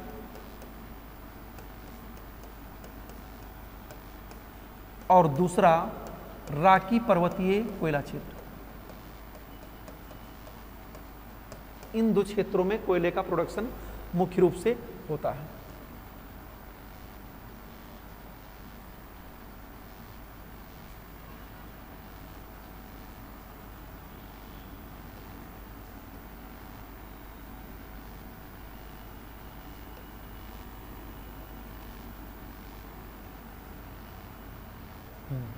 ये संयुक्त राज्य अमेरिका का मैप है, ऊपरी है कनाडा और नीचे है मैक्सिको। ये ऐसे ऐसे चला जाएगा ये चीज। ओके, तो ये जो है ये आपलेशियन क्षेत्र है। यहाँ पर आपलेशियन कोयला क्षेत्र जो है मुख्य रूप से पाया जाता है और इस क्षेत्र में रॉकी पर्वतीय कोयला क्षेत्र पाया जाता है। ये 2 क्षेत्र जो है संयुक्त राज्य अमेरिका के कोयला उत्पादक क्षेत्र हैं। मैं बता दूं आपको, एंथ्रेसाइट किस्म का अच्छा कोयला भी संयुक्त राज्य अमेरिका में पाया जाता है। तो ये पेंसिल्वानिया से लेकर के अलाबामा राज्य तक, यहाँ पर आप देखेंगे तो यहाँ पेंसिल्वानिया है और जहाँ दक्षिण में अलाबामा राज्य तक है। तो उत्तर से दक्षिण एक पेटी के रूप में यहाँ पर कोयला पाया जाता है। ये जो है पेंसिल्वानिया, मध्य आपलेशियन और दक्षिणी आपलेशियन, यानी इसको भी 3 एरिया में डिवाइड किया गया है। उत्तरी आपलेशियन या पेंसिल्वानिया और दक्षिण में अलाबामा, और ये मध्य क्षेत्र जो है आपलेशियन का, यहाँ पर कोयला पाया जाता है। रॉकी पर्वतीय क्षेत्र में Montana, Wyoming, Colorado, Montana, Wyoming, Colorado आप देखेंगे ये राज्य जो है ऐसे ऐसे विस्तृत हैं। तो यहाँ पर भी कोयले का प्रोडक्शन मुख्य रूप से होता है। अब इसके बाद में हम चलते हैं भारत में कोयला की स्थिति क्या है। भारत में दामोदर घाटी सबसे ज़्यादा कोयले का प्रोडक्शन उसी क्षेत्र में मुख्य रूप से होता है। भारत में दामोदर घाटी कोयला क्षेत्र सबसे प्रसिद्ध कोयला क्षेत्र है। यहाँ पर 2 प्रकार का कोयला पाया जाता है, एक गोंडवाना कालीन और दूसरा टर्सरी युगीन कोयला क्षेत्र। तो टर्सरी युगीन कोयला क्षेत्र असम, अरुणाचल प्रदेश और मेघालय में पाया जाता है। गोंडवाना युगीन कोयला क्षेत्र झारखंड, बिहार, पश्चिमी बंगाल, मध्य प्रदेश, छत्तीसगढ़ और उड़ीसा, इन क्षेत्रों में मुख्य रूप से पाया जाता है। झारखंड में एक क्षेत्र है झरिया, याद रखिएगा, झा से झारखंड और झा से झरिया, ये कोयले का बहुत ही प्रसिद्ध उत्पादक केंद्र है। झारखंड में झरिया, बोकारो, गिरिडीह 3 चीज़ें हैं, बोकारो और गिरिडीह, ये 3 क्षेत्र में कोयले का उत्पादन होता है। अभी इसको हम मानचित्र में आपको दिखा दे रहे हैं। दूसरा पश्चिमी बंगाल, यहाँ पर रानीगंज ये कोयले का प्रमुख क्षेत्र है। तीसरा मध्य प्रदेश, सिंगरौली, मध्य प्रदेश, यहाँ पर सिंगरौली आप चाहें तो नोट कर सकते हैं। फिर छत्तीसगढ़, कोरबा, भिलाई इस्पात संयंत्र को कोयला प्रदान करता है। और फिर है उड़ीसा, उड़ीसा में तलचर, और फिर एक घटी जो निम्न श्रेणी का कोयला है लिग्नाइट, ये तमिलनाडु के नवेली में प्राप्त होता है लिग्नाइट कोयला। तो इसको हम एक बार मैप में इनकी सिचुएशन को हम दिखा दे रहे हैं, कहाँ कहाँ पर ये कोयला क्षेत्र भारत में मुख्य रूप से पाए जाते हैं।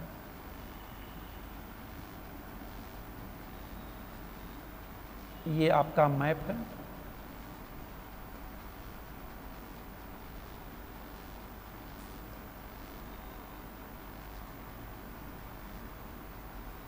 अभी हम देखते हैं मैप में, इसको हम दिखा दे रहे हैं।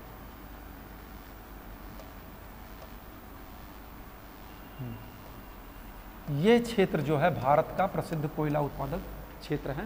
ये झारखंड, बिहार का पूर्वी हिस्सा, पश्चिमी बंगाल, छत्तीसगढ़, मध्य प्रदेश का हिस्सा जो है आता है। यहाँ तमिलनाडु के पास में नवेली लिग्नाइट कोयला क्षेत्र और छिटपिट रूप में आता है, लेकिन सबसे ज़्यादा इसी क्षेत्र में जो है कोयले का प्रोडक्शन होता है। छोटा नागपुर पठार या दामोदर घाटी कोयला क्षेत्र कह सकते हैं। आगे की तरफ हम चलते हैं, कोयले का प्रोडक्शन आते हैं जो मुख्य से हैं उन्हीं पर हम आगे की तरफ चलते हैं।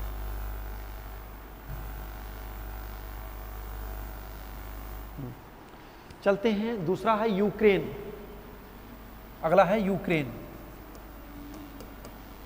यूक्रेन अभी मानचित्र में मैं आपको दिखा दूंगा इसको, डोनेट्स और डोनबास या डोनेट्स,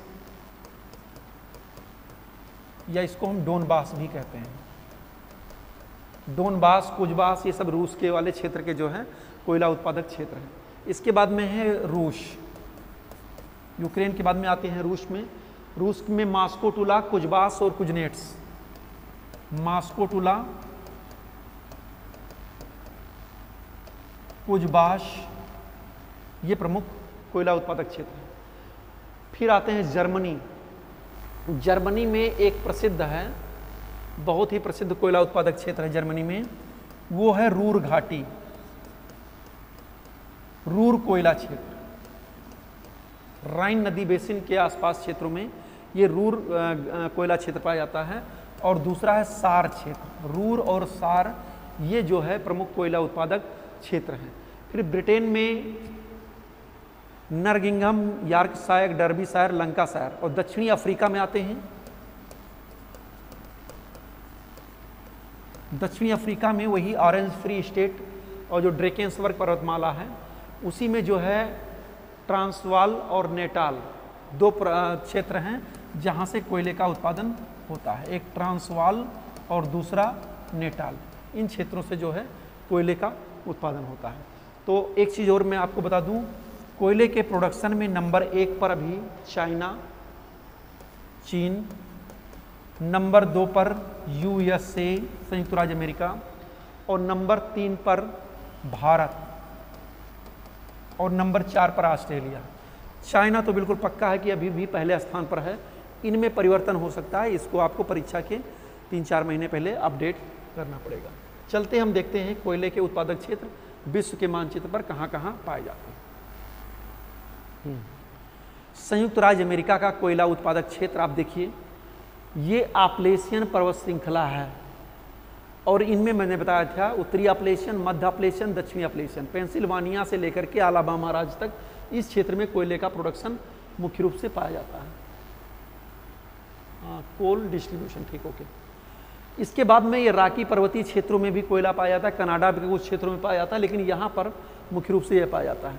इसके बाद में हम आएंगे, थोड़ा सा मैप साफ नहीं है, दक्षिणी अमेरिका में देखेंगे यहाँ पर, और यहाँ पर अगला हमने बताया था दक्षिणी अफ्रीका, ट्रांसवाल नेटाल प्रांत के आसपास, इधर यूरोप के कोयला क्षेत्र हैं, और इधर जो है ये रूस वाले क्षेत्र हैं। यहाँ पर भी देख सकते हैं आप किन किन क्षेत्रों में कोयले का उत्पादन होता है। ये ऑस्ट्रेलिया में है, ये चाइना में है, सांसी सैंसी, और यहाँ पर जो है दक्षिणी अमेरिका में मुख्य रूप से कोयला पाए जाते हैं। और भारत में देखिए, भारत की लोकेशन यहाँ पर छोटा नागपुर पठार, और यहाँ पर जो है दक्षिण में थोड़ा सा ये आंध्र प्रदेश और छत्तीसगढ़ का क्षेत्र जो है यहाँ पर कोयला पाए जाते हैं।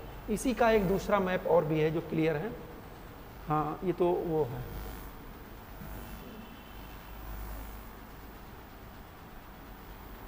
हाँ भारत में आप मुख्य रूप से ये देख सकते हैं।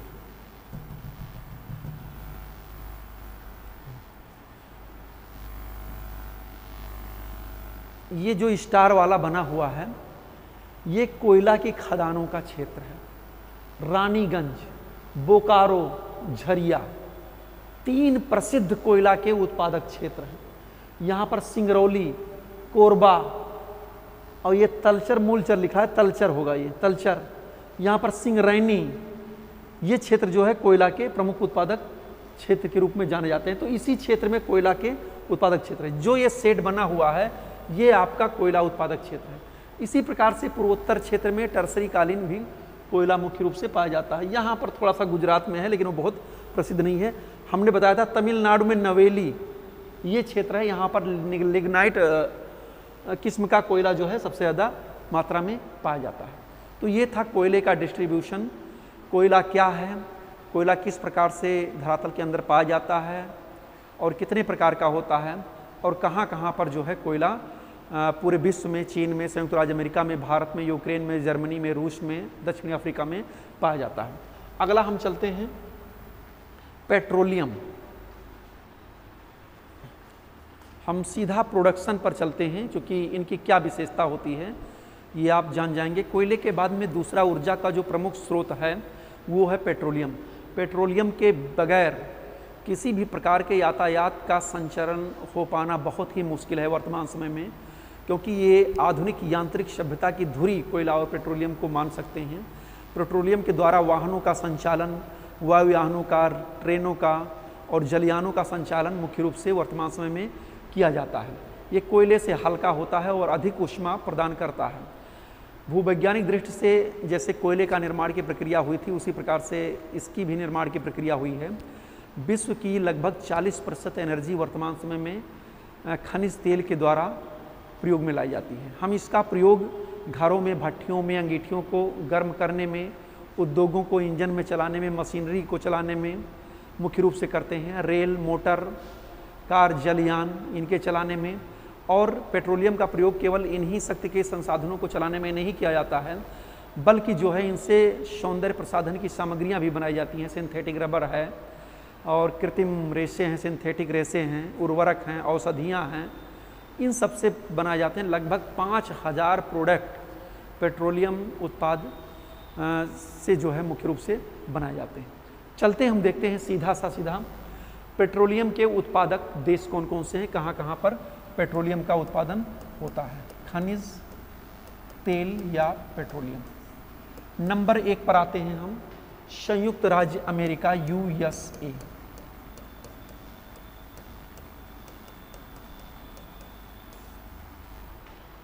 संयुक्त राज्य अमेरिका में आपलेशियन क्षेत्र में सबसे पहले 1859 में, याद रखिएगा, टूटुसविले में एक खान खोद करके प्रोडक्शन पेट्रोलियम का प्रारंभ किया गया था। पहला तेल कुआं जो है टूटुसविले पेंसिल्वानिया राज्य में खोदा गया था। इसके बाद में टेक्सास में, लुजियाना, खाड़ी तटीय प्रदेशों में और कैलिफोर्निया में सान जैक्विन घाटी का दक्षिणी भागों में जो है ये जो है मुख्य रूप से पेट्रोलियम का उत्पादन होता है। तो आपलेशियन क्षेत्र जान लीजिए कौन कौन से क्षेत्र हैं। आपलेशियन, खाड़ी तटीय,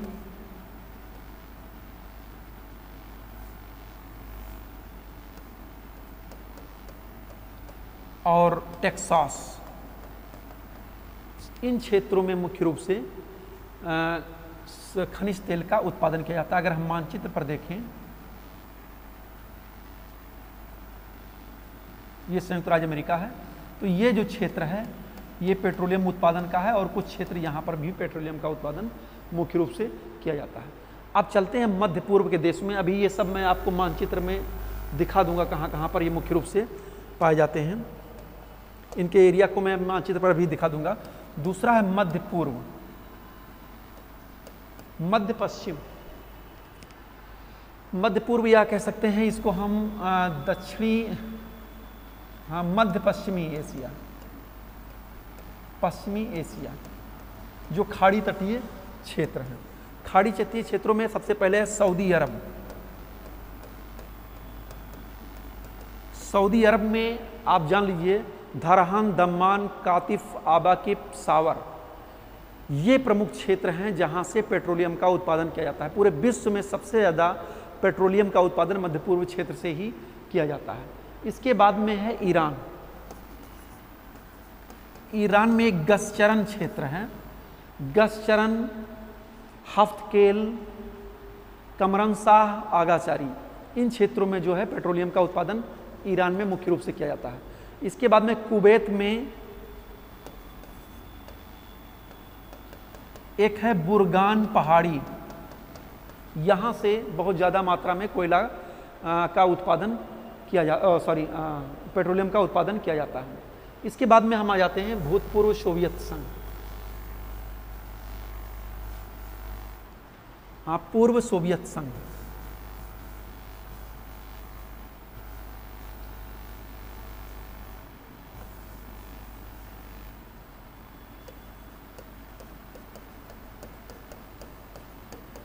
इस क्षेत्र में भी खनिज तेल का प्रोडक्शन किया जाता है।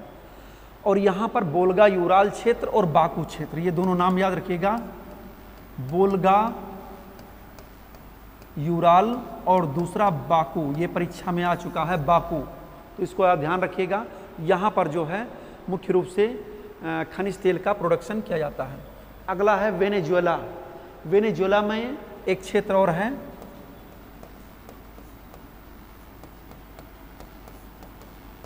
वेनेजुएला में पड़ता है मैरेकैबो झील प्रदेश और ओरोनिगो बेसिन। मैरेकैबो और ओरोनिगो बेसिन, ओरोनिगो नदी है, तो उस क्षेत्र में भी जो है वहाँ पर मुख्य रूप से खनिज तेल का उत्पादन किया जाता है। आप ये दक्षिणी अमेरिका का मैप देखिए, ये जो एरिया है यहाँ पर खनिज तेल का निष्कर्षण होता है ओरोनिगो बेसिन और इस मध्य पूर्व क्षेत्र में। आगे की हम तरफ चलते हैं भारत।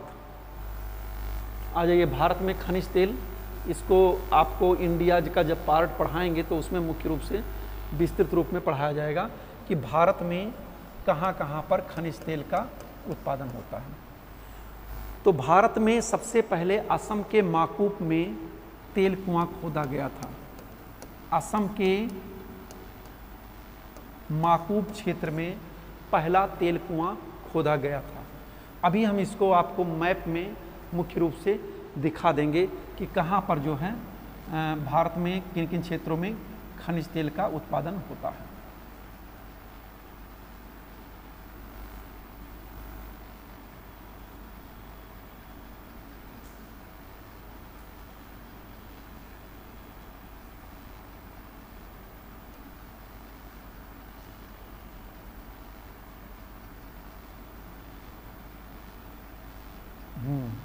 संक्षेप में ये हम बना दे रहे हैं।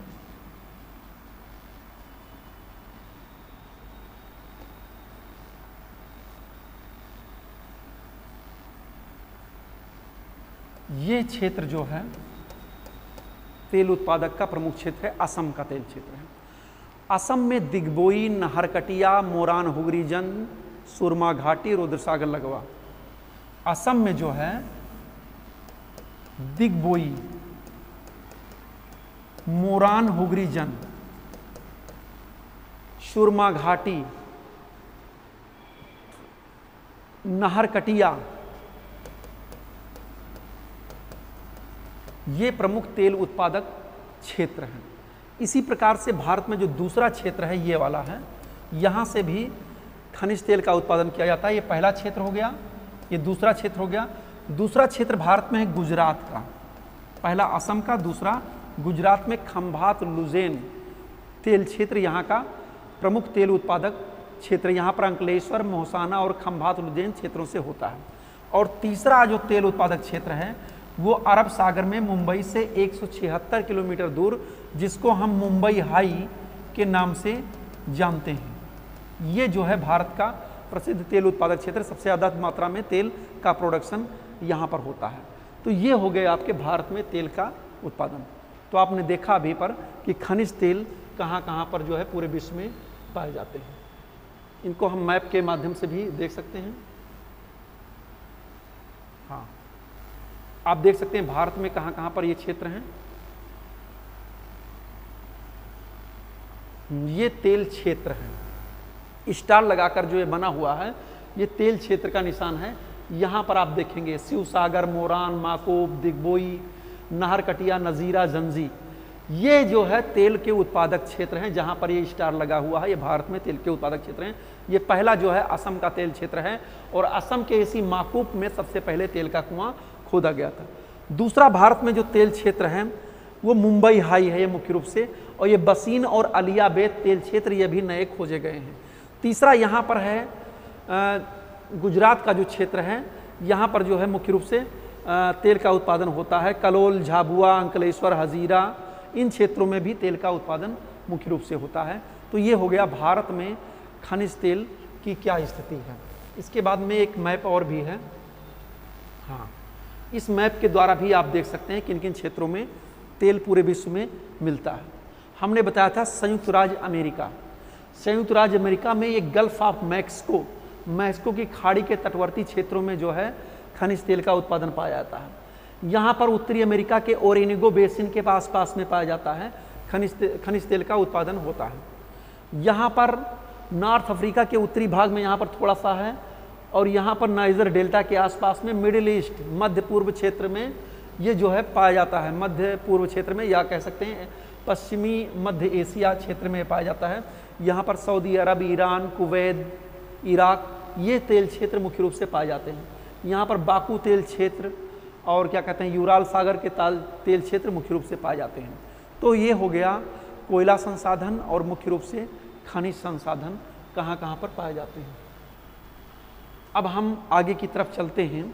एक है प्राकृतिक गैस। प्राकृतिक गैस ये भी पेट्रोलियम निक्षेपों के साथ में तेल के कुओं के सहारे जो है ये निकाला जाता है, और प्राकृतिक गैस भी जो है ड्रिलिंग माध्यम से यानी वैधानिक प्रक्रिया के माध्यम से निकाला जाता है।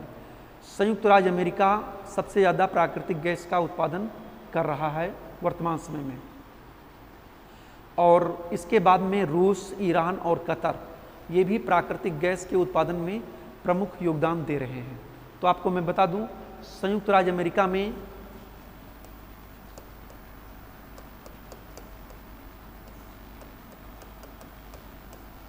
प्राकृतिक गैस में संयुक्त राज्य अमेरिका में मुख्य रूप से टेक्सास, लुजियाना, अल्कोहामा, न्यू मैक्सिको और न्यू इंग्लैंड, कैलिफोर्निया, इन क्षेत्रों में प्राकृतिक गैस का उत्पादन होता है। कनाडा में जो है, कनाडा का एक फेमस है अल्बर्टा प्रांत, यहाँ से प्राकृतिक गैस का उत्पादन होता है। रूस में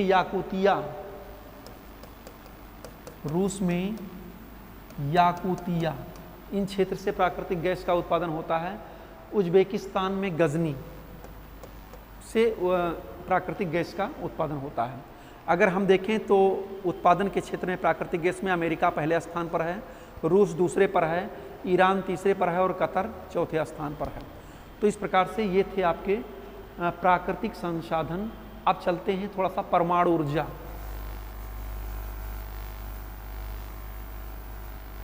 टाइम कितना होगा?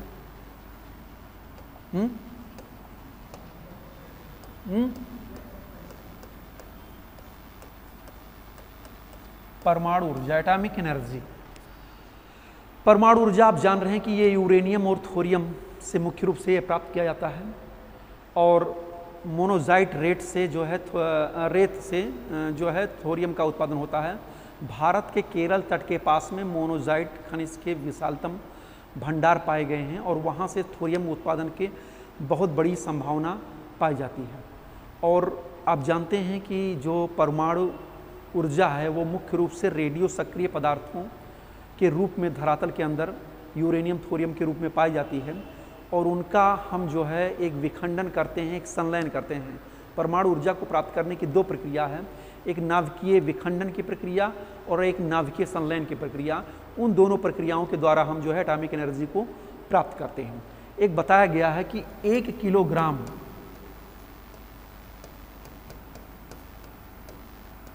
किलोग्राम यदि यूरेनियम का हम दोहन करेंगे तो 50 लाख किलोग्राम कोल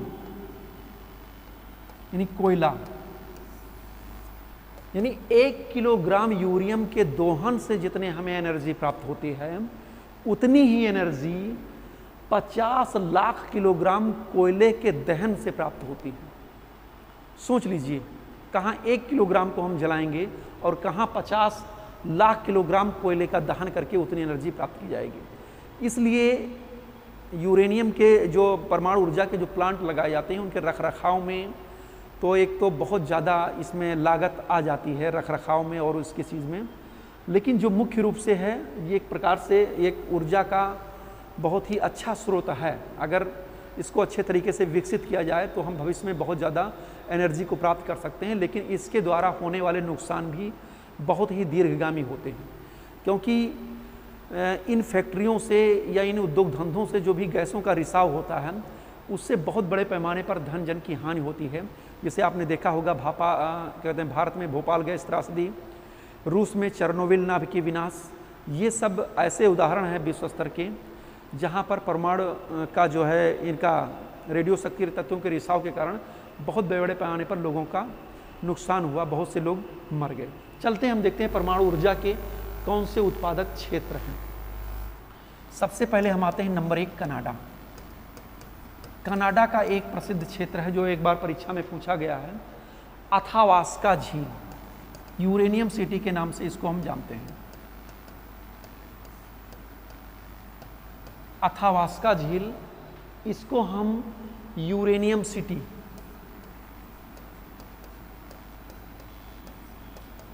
याद रखिएगा, बहुत ही इंपॉर्टेंट है। दूसरा है ग्रेट बियर झील, इसी के पास में है पोर्ट रेडियम।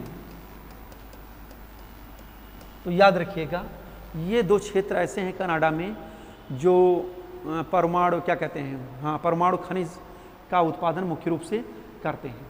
संयुक्त राज्य अमेरिका में, यूएसए में कोलोरेडो पठार, यहाँ पर जो है खनिज उत्पादन होता है। और फिर दक्षिणी अफ्रीका में यहाँ पर भी जो है परमाणु ऊर्जा निष्कर्षित की जाती है, यानी यूरेनियम थोरियम को ही निकाला जाता है। और फिर है दक्षिणी अफ्रीका। दक्षिणी अफ्रीका में विट वाटरलैंड पहाड़ी और जायरे में कटंगा, सबसे ज़्यादा यही दो फेमस हैं। अगर परीक्षा में कहीं पर प्रश्न आता है तो अथावास्का झील का संबंध जो है परमाणु ऊर्जा से लगाया जाएगा। भारत में हमने बताया था केरल के तट के पास में मुख्य रूप से मोनोजाइट के निक्षेप प्राप्त किए जाते हैं। तो ये था ऊर्जा के मतलब परंपरागत स्रोत।